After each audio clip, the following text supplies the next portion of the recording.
বন্ধুরা, বিষয় আমি শুরু করার আগে মানে আমাদের ওয়াইটিতে মেরুদণ্ডহীন কিছু প্রাণীর ব্যাপারটা শুরু করার আগে তোমাদেরকে কিছু কথা আমি বলে যাই। সেটা হচ্ছে ওয়াইটিতে আমি কালকে যখন ভিডিওটা ছাড়লাম সেটা হচ্ছে রিম আর মা এবং মেয়ে দুজনকে নিয়ে আর কি, আর দীপ্তিদি দুজনকে নিয়ে যখন ভিডিওটা ছাড়লাম তখন কি বলতো, তখন আমার কমেন্ট বক্সে কটা কমেন্ট পড়েছে। প্রথমত প্রথম কমেন্টে সম্ভবত এটাই যে এগুলো কি হচ্ছে, কেন একটা জিনিসকে নিয়ে এত ঘ্যানোর পাড়া হচ্ছে, মানে কেন দীর্ঘদিন ধরেই একটাই কন্টেন্ট নিয়ে আলোচনা করা হচ্ছে।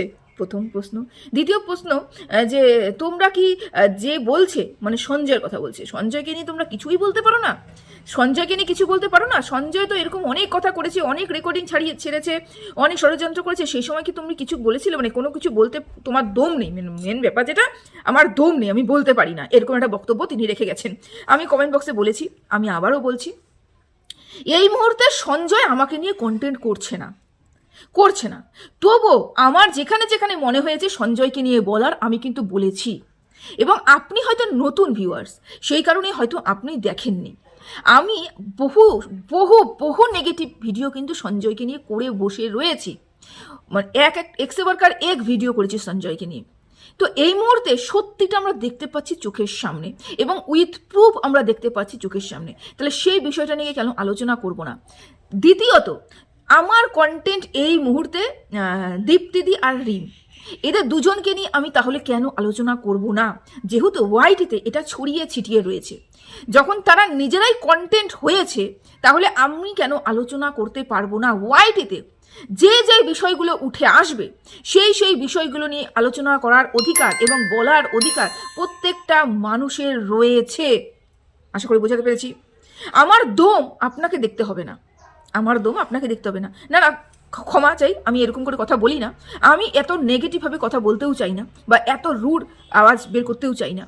কিন্তু কি বলুন তো, আপনারা ঠিক তখনই দেখবেন যখন আপনার ভালোবাসার মানুষগুলোকে নিয়ে কেউ কিছু বলছে, যখন ভেতরের খবরগুলো রিভিল হয়ে যাচ্ছে, আপনারা তেলে বেগুনে তখন জ্বলে উঠছেন, ওরে বাবারে এখন তো সব বেরিয়ে যাবে, এখন তো ভালোবাসার মানুষের মধ্যে প্রচণ্ড বলবে, কাটাছেড়া হবে, এই হবে এই হবে। কিন্তু যখন ওই সঞ্জয়কে নিয়ে আদার্স সুতোপাকে নিয়ে যখন ভিডিও করি, তখন কিন্তু এদিকে ঘুরেও তাকান না, তখন কিন্তু দেখতে আসেন না যে সত্যি তো ওই মানুষটা যেরকম রিমকে নিয়ে বলেছিল, ওই মানুষটা কিন্তু সেরকম সঞ্জয়কে নিয়েও বলছে বা সুতোপাকে নিয়েও বলছে, তখন কিন্তু বলতে আসেন না, তখন দেখেনও না। সেই জন্য না দেখে শুনে কমেন্ট করতে চলে আসেন, বুঝেছেন? বলে কি একটু দেখে শুনে আমার ভিডিও সেকশনে এসে কমেন্টটা করবেন, যে আমি সত্যি কি কাউকে নিয়ে ভিডিও করার মতন দম রাখি না। অবশ্যই যেদিন আমার মনে হবে সঞ্জয়কে নিয়ে ভিডিও করার, এক্সট্রিম লেভেলে যেদিনকার সঞ্জয় চলে যাবে সেদিনকার করবো। এবার তোমরা বলবে সঞ্জয় কি এক্সট্রিম লেভেলে যায়নি? দেখুন একটা কথা বলি, সঞ্জয় যেগুলো বের করে নিয়ে আসছে সেগুলো হচ্ছে রিম এবং দীপ্তিদির কালী করতুত, আমরা উইথ প্রুফ দেখতে পাচ্ছি। তো এগুলোকে নিয়ে আমরা কন্টেন্ট করব না, এবং অতিরিক্ত আমার মনে হচ্ছে না এই মুহূর্তে সঞ্জয় করছে, কারণ অতিরিক্ত যখন ষড়যন্ত্র করবে এবং প্রুফ কোনো কিছু দিতে পারবে না, বা ভুয়ো প্রুফ দিয়ে আমাদেরকে বোঝানোর চেষ্টা করবে, যেখানে আমার মন সায় দেবে না, যে ভুয়ো প্রুফ আমি মানতে নারাজ, সেই বিষয় নিয়ে আমি আলোচনাও করব না। কিন্তু যেখানে দেখছি প্রুফ রয়েছে, সঞ্জয় বলছে সত্যি রয়েছে, এবং কি প্রিয়া আর পিয়ালি দুজনে মিলে একই কথা বলছে, তখন এই বিষয় নিয়ে আলোচনা করতে নেমেছি। সঞ্জয় বহুদিন ধরে কিন্তু দীপ্তিদি এবং রিমকে নিয়ে আলোচনা করছিল, নেমেছি কি? নামিনি তো। কারণ কি, আমি যতদিন না ঠোস সুবোধ পাবো ততদিন তো নামবো না। এই যে 49 করে যে সবাই মিলে ভিডিও করছিল, আমি কি 49 নিয়ে ভিডিও করিনি তো।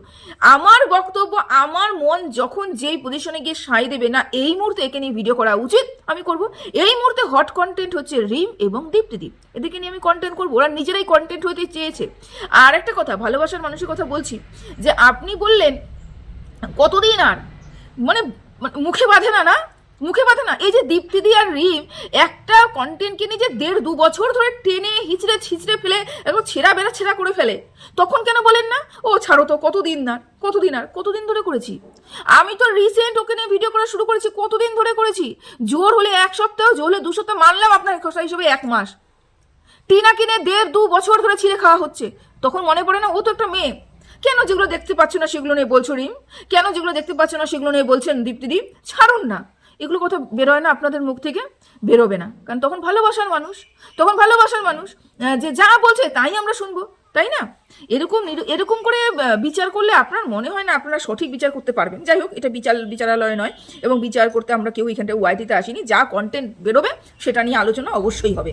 তো এই মুহূর্তে রিমকে নিয়ে কিছু আলোচনা করতে বসেছি। গতকাল সঞ্জয় লাইভ দেখে তোমরা সবাই বুঝে গেছো যে কতটা ধুরন্ধর আর কতটা চালাকি এই রিম এবং দীপ্তিদি করে গেছে। কিভাবে 9 মাসের গ্যাপ, 9 মাসের গ্যাপ, 9 মাস আগে আমাদের রিম দুটো ভিউয়ার্সকে, একটা হচ্ছে পিয়ালি ভট্টাচার্য, একটা হচ্ছে আমাদের শিবপ্রিয়া, তো দুজনকেই বলেছে দীপ্তিদি বরাহনগরে যে পুলিশ স্টেশন থেকে যখন ডাকা হয়েছে সেখানে গিয়ে কাজলার সাথে দেখা করেছে। একটা পরক্রিয়ারত মহিলাকে যারা সাপোর্ট করে না, সেই উপর থেকে যারা বাজায় এবং ভেতরে ভেতরে সেই পরক্রিয়ারত মহিলাদের সাথে যায় এবং যার সাথে পরক্রিয়া করে তার সাথে কেউ দেখা করে, এই কথা কিন্তু বলেছে রিম। কাকে বলেছে? দেবপ্রিয়াকেও বলেছে, আমরা রেকর্ডিংয়েও শুনেছি, দেবপ্রিয়াও এসে বলেছে, এবং পিয়ালি ভট্টাচার্য বলে একজন দর্শক রয়েছে তাকে পর্যন্ত বলেছে। ক মাস আগে? 9 মাস আগে। আর 9 মাস পরে দীপ্তিদির চ্যানেলে MSL এর হয়ে দুজন ক্রিয়েটার, ভালোবাসার মানুষ দীপ্তিদিকে কি বলবো দুধ বানিয়ে সোশ্যাল মিডিয়াতে কিছু কথা ছড়িয়েছে। তাহলে 9 মাস আগে কি রিম বুঝে গেছিল? ভবিষ্যৎবাণী দেখতে পেয়েছিল কি? ভবিষ্যৎবাণী করবে না, সরি, রিম কি ভবিষ্যৎ দেখতে পেয়েছিল যে 9 মাস পরে গিয়ে দীপ্তিদির চ্যানেল থেকে অমুক উঠে আসবে এবং আমাকে নিয়ে কাটাছেড়া হবে বা আমাকে ছোট করবে, আমাকে করবে, কি বলবে, পাত্তা দেবে না, ইভেন আমাকে নিয়ে ভেতরে ভেতরে ষড়যন্ত্র হবে, এরকম কি কিছু ও আগের থেকে জানতে পেরেছিল? সেই কারণে কি 9 মাস আগেই সব কথা বলে রেখেছিল? তা তো নয়। ও সাধারণ মানুষ, আমরা সাধারণ মানুষ, তাই না? কিন্তু এখানে ব্যাপারটা কি হয়েছে, যখন এই ব্যাপারটা রিম বলে ফেলেছে, ধামাচাপা দেওয়ার জন্য ওকে বোঝানো হয়েছে, তুমি বলো যে আমি তোমাকে নিয়ে মানে ভেতরে ভেতরে ষড়যন্ত্র করেছি, তোমাকে নিয়ে গ্রুপ গঠন করেছি, তোমাকে নিয়ে ওই বড় চ্যানেলের হয়ে কতগুলো লোক, ওই যে দুজনের সাথে বা বড় চ্যানেলের সাথে বসে বসে তোমাকে নিয়ে নিন্দে করেছি, এই কারণে তোমার রাগ হয়েছে, ঈর্ষা হয়েছে, সেই কারণে তুমি মিথ্যে কথা বলেছো। প্রমাণ তো কালকে তোমরা সবাই সঞ্জয়ের ওই কমিউনিটি পোস্টের মধ্যে দেখতে পেয়েছো। 9 মাসের গ্যাপ আগে ঘটনাটা হয়ে গেছে, স্টেশনের ব্যাপারটা আগে হয়ে গেছে 9 মাস আগে। 9 মাস পরে গিয়ে দীপ্তিদির চ্যানেল থেকে কেউ উঠে এসে লাইভ করেছিল। তাহলে এখানে তোমরা এখন কি বলবে? এটা তো কোনো বানানো কিছু না, ওয়াইটিতে রয়ে গেছে সবকিছু, ওয়াইটিতে খোলা রয়ে গেছে সবকিছু। এবার তোমরা কি বলবে? যে দীপ্তিদি সত্যি কোনো অন্যায় করেনি? আমাদের যে রিম সত্যি মিথ্যে কথা বলেছিল? না, রিমকে মিথ্যে কথা বলানো হয়েছে এই মুহূর্তে বলানো হয়েছে। তার কারণ কি? তার কারণ একটাই, সেটা হচ্ছে দীপ্তিদি নিজের জায়গাটা ক্লিন করছে। তা তোমরা বলবে রিম কেন নিজের জায়গাটা ক্ষতি করছে, মানে কেন মিথ্যেবাদী অপবাদ নিচ্ছে? যে বললাম, তারপরে একটা রেকর্ডিং তোমরা শুনলে, সেখানে কি বললাম, লিজা আমাদের যে বাংলাদেশের যে লিজা বারবার করে দীপ্তিদির কাছে আসছিল, আমি কিছু বলতে চাই, টাকার ঘাপলা হচ্ছে, আমি কিছু বলতে চাই, বলছিল না? সেই সময় যখন ওই যে ভাইকে নিয়ে, যখন ভাইয়ের বাড়িতে ওই বার্থডে এরকম কিছু হচ্ছিল, সেই সময় প্রচুর টাকা নেওয়া দেওয়া হচ্ছিল, সেই সময় ওই ভাই যখন ওখানে টাকা পয়সা দেওয়া হচ্ছিল, সেই সময় তাহলে কি বলা হয়েছে? সেই সময় লিজা মানে বুঝতে পেরেছিল যে কিমা সব টাকা নিয়ে নিয়েছে, হাতাচ্ছে। যখন লিজা বুঝতে পেরেছে, তখন লিজা তো নিজের চ্যানেল থেকে বলবে না, লিজা কারোর দ্বারাই বলবে। তখন কার কাছে গিয়েছিল? দীপ্তিদির কাছে গিয়েছিল, এবং দীপ্তিদি লিজাকে পাত্তা দিচ্ছিল না। তার কারণ কি? দীপ্তিদি কিমার বিরুদ্ধে কথা বলতে পারবে না।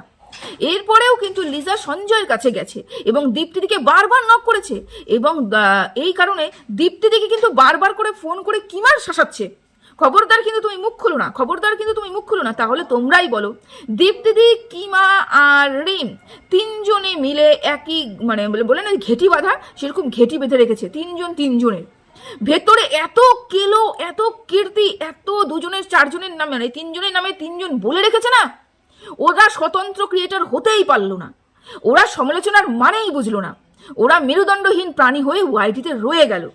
সমালোচনা ওরা আর করতে পারলো না। ওরা কি করলো? ওরা করলো হচ্ছে ষড়যন্ত্র, শুধুমাত্র ষড়যন্ত্র করলো, শুধুমাত্র একে অপরের ইশারায় নাচলো। বলুন তো, এটা কি কন্ট্রোভার্সি? এগুলোকে কি কন্ট্রোভার্সি বলে? রিম এই কারণেই শুধুমাত্র নিজের কিছু গোপন তথ্য যেরকম মানুষকে দিয়ে রেখেছে সেরকমই দীপ্তিদি কিমার কাছে বন্ধ করে রেখেছে। সেই কারণে না দীপ্তিদির হয়ে কোনো কথা বলতে পারবে, না কিমার হয়ে কোনো কথা বলতে পারবে। স্বগর্ভে মিথ্যে অপবাদ, মিথ্যেবাদী নিজেকে সাজিয়ে নিজে সবার কাছে ছোট করে নিল।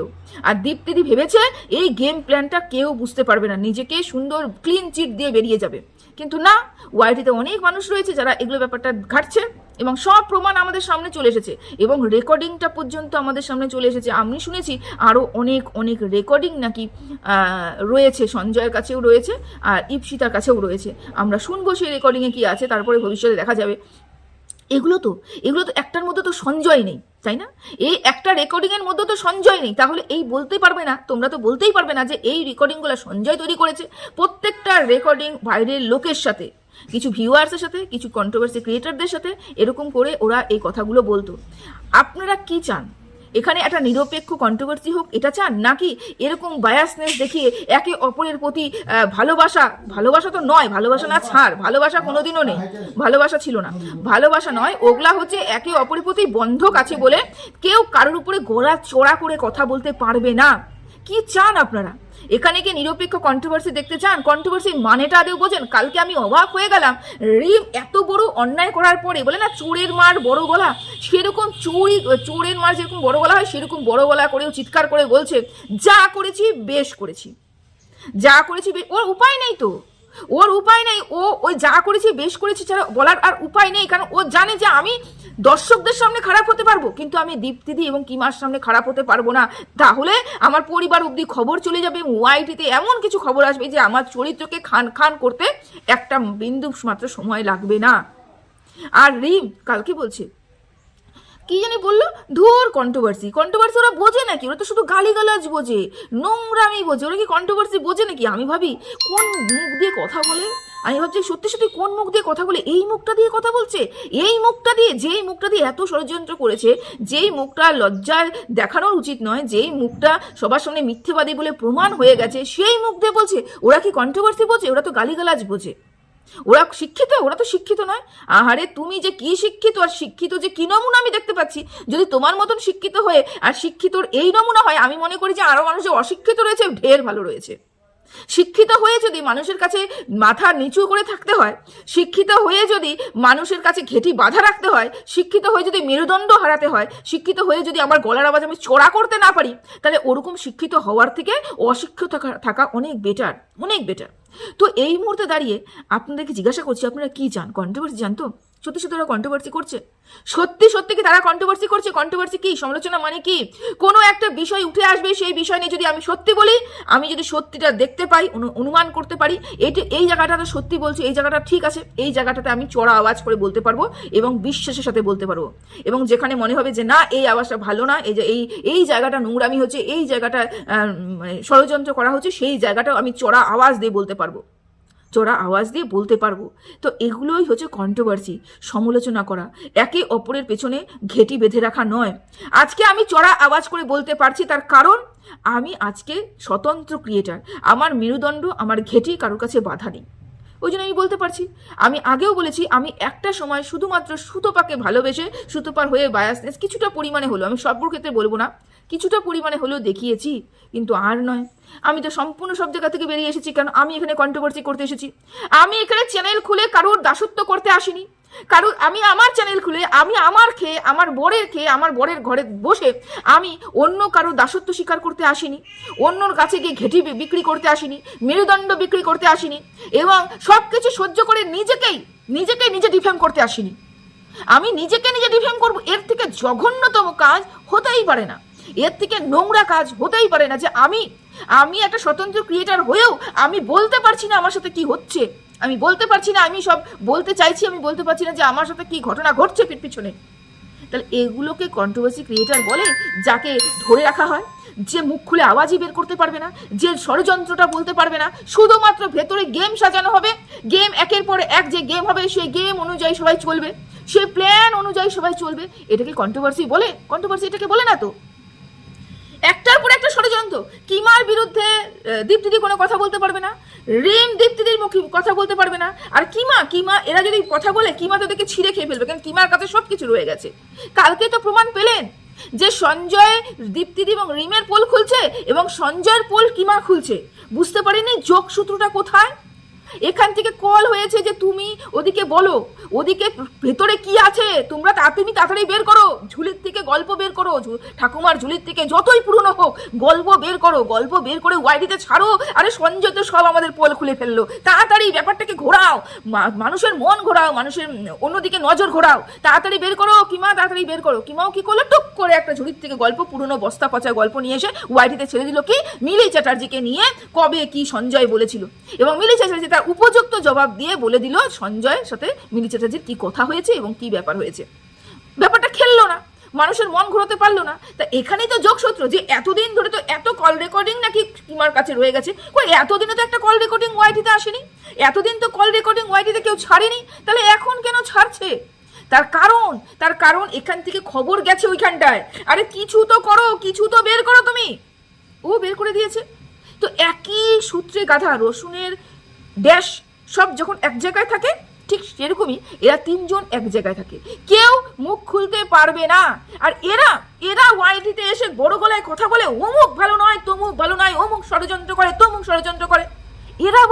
এরা বলে টিনার চরিত্র খারাপ, টিনার অমুক করেছে, টিনা তমুক করেছে। এরা বলে সঞ্জয় ষড়যন্ত্র করে, টিনা তারপরে হচ্ছে সুতপা ষড়যন্ত্র করে এত বড় চ্যানেল করেছে, গ্রো করেছে। এরা নিজেরা মেরুদণ্ডহীন। যারা একটা মেয়ে, একটা মহিলা, একটা ভিউয়ার্স যে তাদের কাছে গিয়ে বলেছিল, ওই যে লিজা যে বলেছিল আমার কথা তোমরা তোমার ভিডিওতে বলো, দীপ্তিদির কাছে 1000 বার গিয়েছিল, বলো বলো বলো, আমি কিছু বলতে চাই, আমার কথাগুলো বলো, তুমি বলো, প্রমাণ দিচ্ছি আমি, বলো। দেখো ওর অবস্থা কি দীপ্তিদির, মানে মাথা ও এত পরিমাণে বিক্রি করে দিয়েছে। কল রেকর্ড আমরা শুনতে পেলাম, মাথা খারাপ, 2বার কল চলে এসছে, আবার বলবো, দিবে তো আমাকে তো দিবে, আমি বলতে পারবো না। দেখো সত্যি বলার ক্ষমতা এদের নেই, সত্যি বলার ক্ষমতা এদের নেই। তারপরে লিজা সঞ্জয়ের কাছে গেছে, সঞ্জয় চিৎকার করে, হ্যাঁ সঞ্জয়ের মুখে ভাষা খারাপ, সঞ্জয় নোংরা কথা বলে, আমি এটাকে কোনো মতেই সাপোর্ট করি না। কিন্তু যখন যে আওয়াজটা তুলেছে তার পিছনে কিছু হলেও ঘটনা ঘটেছে, এটাও যেরকম বাস্তব কথা, সেরকমই যে এরা প্রতি মুহূর্তে প্রতিনিয়ত আমি সত্যবাদী, সত্যি বই, মিথ্যা বলি না, আমি গীতার উপরে হাত রেখে বলছি আমি সত্যি কথা বলি, অথচ ভেতরে কি পরিমাণে ষড়যন্ত্র করেছে। সত্যি বলার ক্ষমতা, সত্যি বলার দম এদের কারণ নেই।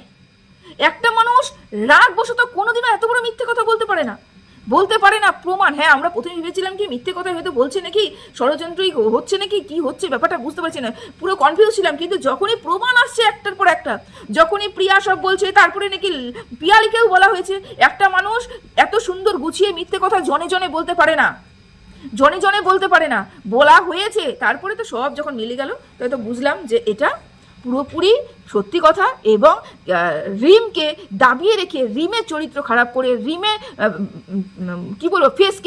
রিমের ফেসকে নষ্ট করে, রিমকে মিথ্যেবাদী প্রমাণ করে, রিমেরই বান্ধবী, রিমেরই প্রাণপ্রিয় মা, রিমেরই কিমা, এরা মজা লুটছে, এরা নিট অ্যান্ড ক্লিন বেরিয়ে গেছে। আর রিমকে কাঠগড়ায় দাঁড়া করিয়ে দিয়েছে, নাও খেলো রিমকে নিয়ে যা ইচ্ছে তাই খেলতে থাকো, বলের মতন দিয়ে দিলাম। রিম তো স্বীকার করেই নিল ও মিথ্যে কথা বলেছে, এবার রিমকে নিয়ে ভিডিও করো। ছেড়ে দিয়েছি, কিন্তু রিমের হয়ে কেউ ভিডিও নামায়নি। আর একটা কথা, কন্টেন্ট যতদিন কিমা, যতদিন দীপ্তিদি দেবে ততদিন কন্টেন্ট করব। ওয়াইটিতে যতদিন কন্টেন্ট থাকবে ততদিন কন্টেন্ট করব। আমি তো বলেও দিয়েছি, ওরা নিজেরা কন্টেন্ট হতে চাইছে, কন্টেন্ট ওরা করেছি। আর ওয়াইটিতে সব কিছু ছড়িয়ে আছে, আমরা তো এমন নই যে সত্যি বেরিয়ে যাবে তারপরেও কেউ আমাকে পিছন থেকে টেনে ধরবে, না তোমার বলা চলবে না, সত্যি তুমি বলতেই পারবে না, তোমার অমুক কথা আমার জায়গায় অমুক জায়গায় আটকায় আছে, এমন তো বলার আমাদের কেউ নেই। তো যখন বেরিয়ে এসছে প্রতিবাদ তো করবোই। গায়ে লাগছে, খুব গায়ে লাগছে। তখন লাগেনি ম্যান্ডিকে নিয়ে দীর্ঘদিন ধরে চরিত্রহীন বলে গেছে, টিনাকে নিয়ে দীর্ঘদিন 12 বলে গেছে, তখন গায়ে লাগেনি? এখন গায়ে লাগছে। তখন বলতে তোমাদের চড়া স্বর তখন বের করতে যে তুমি একটা মেয়েকে নিয়ে দীর্ঘদিন ধরে এরকম করে বলো না, তখন বলতে, তখন ওই মেয়েটা ইনোসেন্ট ছিল না। এখন এই মেয়েটা যে মিথ্যেবাদী, সে ইনোসেন্ট আপনাদের কাছে। সত্যি হাসালেন আপনারা। যাই হোক, এতটুকুই রাখলাম। সবাই ভালো থেকো, সুস্থ থেকো, টাটা।